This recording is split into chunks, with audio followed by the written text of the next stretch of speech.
ইঞ্জিনিয়াররা তাদের জীবন বাজি রেখে পৃথিবীর সবচাইতে বড় ব্রিজের পিলার তৈরি করেছিল, কিন্তু সবচেয়ে বড় সমস্যা ছিল এদের মধ্যে সংযোগ তৈরি করা। সংযোগটি তৈরি করতে হবে মাটি থেকে 800 ফুট উপরে। দুনিয়ার এমন কোনো ক্রেন ছিল না যেটা 5000 টনের বেশি ভারী বস্তু 800 ফিট উপরে তুলতে পারে। যেখানে ব্রিজের 8টি অংশ ছিল যার প্রত্যেকটির ওজন 25 টন ইঞ্জিনের সমান। দুটি পিলারের ওপর যদি ক্রেন রেখে ব্রিজের অংশকে উপরে তোলা হয়, তবে বেশি ওজনের কারণে খুব সহজেই পিলার দুটি ভিতরের দিকে ঝুঁকে পড়বে, কারণ যত উপরে পিলার হবে তার টপ তত কম শক্তিশালী হবে। এ সকল সমস্যার কারণে কনস্ট্রাকশন কোম্পানির কাজ করতে অনেক অসুবিধা হচ্ছিল এবং প্রতিদিন তাদের $30,000 ফাইন গুনতে হচ্ছিল। এই অসম্পূর্ণ ব্রিজটাকে কিভাবে সম্পূর্ণ করা হয়েছিল তাই জানাবো জানি তবু অজানার আজকের পর্বে।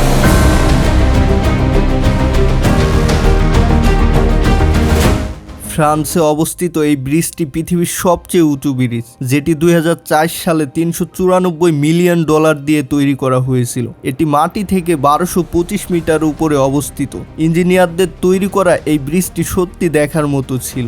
এটি ছিল আইফেল টাওয়ারের চাইতে 45 ফিট বেশি উঁচু। ব্রিজটি তৈরি করার জন্য ইঞ্জিনিয়ারদের 3টি চ্যালেঞ্জের সম্মুখীন হতে হয়েছিল। দুনিয়ার সবচেয়ে উঁচু ব্রিজের পিলার খাড়া করানো, তার উপর 36,000 টন উপরে 4 লেন হাইওয়ে রাখা এবং ব্রিজের উপর স্টিল প্যানেল খাড়া করানো। এই কাজের জন্য দুনিয়ার বেস্ট আর্কিটেকচার লর্ড নরমান ফস্টেরকে হায়ার করা হয়েছিল। তিনি ব্রিজ ডিজাইনার হিসেবে আগে থেকেই বিখ্যাত ছিলেন। তিনি দুনিয়ার সবচাইতে বড় ব্রিজ তৈরি করার জন্য 2 বছর ধরে একটি ডিজাইন তৈরি করেছিল। কয়েক বছরের পরিশ্রমের পরে ফস্টার একটি অসাধারণ ডিজাইন বের করেন। ব্রিজটির জন্য টোটাল 7টি পিলারের ডিজাইন করা হয়েছিল, তার উপর এগুলো রড কার্ভ সেভে হবে। কিন্তু সমস্যা এটা ছিল, পিলার 2 সবচাইতে বড় পিলার হবে, যেখানে বাকি সবগুলো পাহাড়ের স্লোপের উপরে হবে। সমস্যা এখানেই শেষ নয়। কাগজের ডিজাইন থেকে ব্রিজটি বাস্তবে রূপান্তর করার জন্য কনস্ট্রাকশন কর্মীদের 4 বছরের ডেডলাইন দিয়ে দেওয়া হয়েছিল।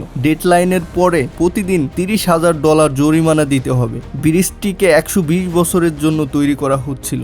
ব্রিজটি পিলার তৈরি করার সময় আর্কিওলজিস্টরা জানতে পারে এখানকার পাথরের নিচে অনেক ফাঁকা জায়গা রয়েছে। এই গুহাগুলো তৈরি হয়েছে এক ধরনের ব্যাকটেরিয়া বালুমন্ডের কারণে। এখানকার ভূতত্ত্ববিদ খননের সময় ল্যান্ডস্লাইডের আশঙ্কা প্রকাশ করেছিলেন। এসব সতর্কতা সত্ত্বেও ফাউন্ডেশনের ঢালাই কাজ শুরু হয়েছিল এবং যা আশঙ্কা করা হয়েছিল তাই ঘটেছিল, একটি বিপজ্জনক ল্যান্ডস্লাইড। এই ল্যান্ডস্লাইডটি প্রথম স্তরের ভিত্তি পাথর দিয়ে ঢেকে দেয়, কিন্তু সৌভাগ্যবশত নির্মাণের কোনো ক্ষতি হয়নি, তাই ঢালাই কাজ চলতে থাকে। তবে এটি ইঞ্জিনিয়ারদের একমাত্র সমস্যা ছিল না। যদিও প্রতিটি স্তরের অবস্থান পিন পয়েন্টে ছিল, কিন্তু যদি এটিকে স্থিত পিন পয়েন্টে থেকে 10 সেন্টিমিটার বাইরে তৈরি করা হয়, তবে এটির শীর্ষে 6 মিটারের পার্থক্য তৈরি করবে। এই পিন পয়েন্টের নির্ভুলতার জন্য জিপিএস ব্যবহার করা হয়েছিল। স্যাটেলাইটের সাহায্যে পিলারের পিন পয়েন্ট নিখুঁতভাবে তৈরি করা হয়, কিন্তু এই সাফল্যের পরেও তারা আরাম করার সময় পায়নি, কারণ সেতু নির্মাণের পরবর্তী ধাপটি ছিল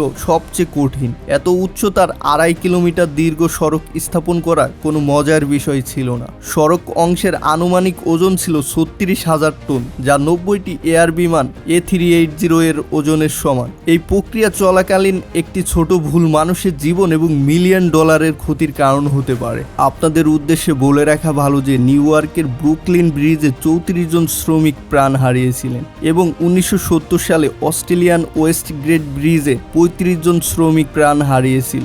ঐতিহাসিক ক্ষতির কথা মাথায় রেখে রড স্টিলের অংশ দিয়ে নির্মাণের সিদ্ধান্ত নেওয়া হয়। সেই সময় এই স্টিলগুলো আনতে হয়েছিল প্রায় কয়েকশো কিলোমিটার দূর থেকে, আর এই জন্য পুলিশের সাহায্য নেওয়া হয়েছিল। এই সমস্ত ইস্পাতের অংশগুলিকে নিরাপদে নির্মাণ স্থলে পরিবহন করতে মোট 2000টিরও বেশি কর্ণভয় লেগেছিল। পরিকল্পনা ছিল যে এই সমস্ত ইস্পাতের অংশগুলিকে ঢালাই করার পরে সেগুলোকে পিলারের ওপর স্লাইড করে সামনে এগিয়ে দেওয়া হবে, যেমনটি সাধারণ সেতু নির্মাণের সময় হয়ে থাকে। কিন্তু এটি সাধারণ ব্যাপার ছিল না, কারণ একটি পিলারের থেকে অন্য একটি পিলারের দূরত্ব 250 মিটারের উপরে, যা 342 মিটারের দূরত্ব ছিল। যদি 5 টন ওজনের ব্রিজের অংশকে স্লাইড করানো হয়, তবে এটির মাঝখানে কোনো সাপোর্ট না থাকায় নিচের দিকে ঝুঁকে পড়ার সম্ভাবনা রয়েছে। যদি ব্রিজের অংশকে স্লাইড করানোর ফলে নিচে না পড়ে, তাহলে পিলারগুলো একটি একটি করে সামনের দিকে পড়তে থাকবে। ফলে ইঞ্জিনিয়ারদের মধ্যে একজন পদার্থবিজ্ঞানের একটি সূত্রের সাহায্য নেওয়া হয়। সূত্রটি ছিল এরকম: যদি কোনো কম শক্তিশালী টেবিলে ফায়ারের ওপর একটি ভারী বস্তুকে ধাক্কা দেওয়া হয় তাহলে টেবিল সহ সেটি নড়াচড়া করবে, কিন্তু যদি টেবিলের ওপর বসে কোনো বস্তুকে ধাক্কা দেওয়া হয় তাহলে টেবিলের ফায়ার ওপর কোনো প্রভাব পড়বে না, সেটি যত ভারী বস্তুই হোক না কেন। সেজন্য তারা ঠিক করে পিলারের ওপর এমন একটি সিস্টেম ইনস্টল করবে যাতে পিলারের উপর কোনো প্রভাব পড়বে না এবং ব্রিজের অংশ সঠিক জায়গায় সঠিকভাবে রাখা যাবে। এর জন্য স্তম্ভগুলির মধ্যে 170 মিটার দূরত্ব বজায় রেখে স্টিল এবং প্রোটোটাইপস তৈরি করা হয়। এর কারণে প্রয়োগকৃত শক্তি পিলারের উপর সরাসরি পড়বে না, আর এটি পরীক্ষা করার সময়ও ছিল না। বিশ্বের সর্বোচ্চ সেতুর ভবিষ্যৎ শুধুমাত্র একটি প্রোটোটাইপের ওপর নির্ভরশীল ছিল। 2003 সালে 26শে ফেব্রুয়ারি এই দিনটি নির্মাণ দলের জন্য অত্যন্ত গুরুত্বপূর্ণ ছিল, কারণ এই দিনে তাদের বছরের পর বছরের পরিশ্রমের ফল পেতে চলেছিল। এই সময় একই গতিতে রাস্তার অংশটি উপরে উঠানো এবং একই সময় সামনের দিকে ঢেলে দেওয়া হচ্ছিল। যদি তাদের সিঙ্ক্রোনাইজেশনের সামান্য পার্থক্যও থাকে তবে পুরো ওজন একটি স্তরের উপর পড়বে এবং এর ফলে পুরো সেতুটি ভেঙে যেতে পারে। ভাগ্যক্রমে হাইড্রোলিক র্যাম সিস্টেমটি সঠিকভাবে কাজ করতেছিল এবং 2 দিন ধরে 200 মিটার রড সেকশনে পিলার নাম্বার 1 পৌঁছানো হয়েছিল।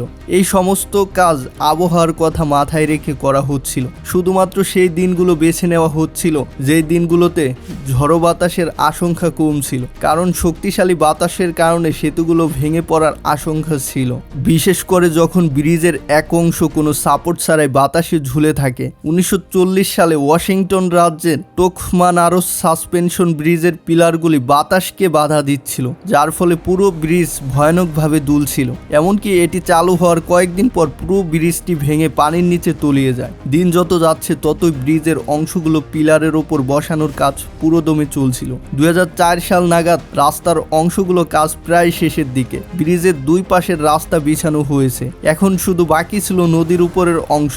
যদি এই শেষ অংশটি সঠিকভাবে না বসে তবে সমস্ত পরিশ্রম শূন্যই খাতায় চলে যাবে। এই অংশে রাস্তা বাঁকও রয়েছে, তাই এর পিন পয়েন্টের বসা খুবই গুরুত্বপূর্ণ। এই মুহূর্তটি সম্পূর্ণ ফ্রান্সে লাইভ দেখানো হচ্ছিল, এমনকি ফ্রান্সের প্রধানমন্ত্রী নিজেই ঘটনাস্থলে উপস্থিত ছিলেন। হাইড্রোলিক র্যাম্পের বোতামটি শেষবারের মতন চাপা হয়। 4 বছরের প্রথমবার উত্তর ও দক্ষিণ অংশের রাস্তাগুলি একসাথে যুক্ত হয়েছিল এবং তাও 99.9% নির্ভুলতার সাথে। রাস্তা সংযুক্ত হওয়ার পর অতিরিক্ত সাপোর্টের জন্য একটি 90 মিটার উচ্চ স্টিলের পালন স্থাপন করার দরকার ছিল। পাইলনের ওজন ছিল 700 টন এবং এই ধরনের মোট 60টি পাইলন ছিল। এত উচ্চতার এত ভারী বস্তু স্থাপনের চেষ্টা বিশ্বের প্রথমবারের মতো করা হচ্ছে।